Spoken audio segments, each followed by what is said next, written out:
नमस्कार, तुम्हा सर्वांचं माझ्या स्टोरी चॅनलवरती हार्दिक स्वागत। तुम्हा सर्वांना माझा मनापासून नमस्कार आणि तुम्हा सर्वांना होळीच्या हार्दिक शुभेच्छा। होळी आलेलीच आहे, तर आपण आपल्या घरात सुख समृद्धी कशी टिकावी, आपल्या घरात प्रत्येकाची इच्छा पूर्ण कशी व्हावी, ही प्रत्येकाला एक जाणून घेण्याची कुतूहल आहे। तर होळी पूजन कसं करावं याच्याविषयी मी आज एक व्हिडिओ बनवलेला आहे की होळी पूजन 8 दिवे लावायचं आणि सुख समृद्धीला घरचा रस्ता दाखवा। तर होळी सण पूजा विधीचे विशेष लक्ष ठेवले पाहिजे, याने आपल्या सर्व मनोकामना पूर्ण होतात। पूजेसाठी हळदीची गाठ, कंडे, फळ आणि भाज्यांची माळ तयार करून अर्पण केली पाहिजे। होलिका दहनापूर्वी व्यवस्थित पूजन करावे। होलिकाच्या चारी बाजूला 8 दिवे लावावे। पूजेची सर्व सामग्री होलिकावर अर्पित करावी।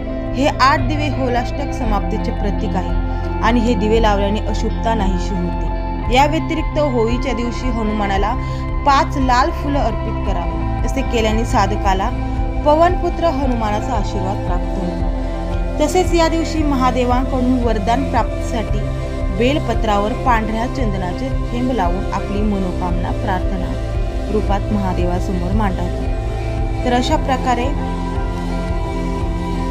होळी कशी साजरी करायची आणि आपल्या प्रत्येकाच्या मनोकामना पूर्ण झाल्या पाहिजे ही प्रत्येकालाच इच्छा आहे।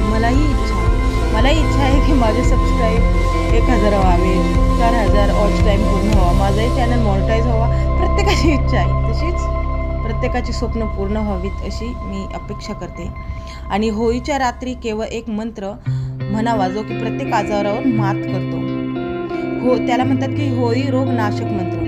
साधारणतः आजारावर चिकित्सा आणि औषधी काम करते, परंतु शास्त्रामध्ये वर्णित उपाय अंमलात आणण्यात देखील नुकसान नाही। जातक खूप काळापासून एखाद्या आजारामुळे त्रस्त असेल आणि यापासून मुक्ती मिळवण्याची इच्छा असेल तर होळीच्या रात्री तुळशीची माळ घेऊन या विशेष मंत्राचा 1008 वेळा जप करावा। या मंत्राच्या प्रभावाने आजारापासून मुक्ती मिळते।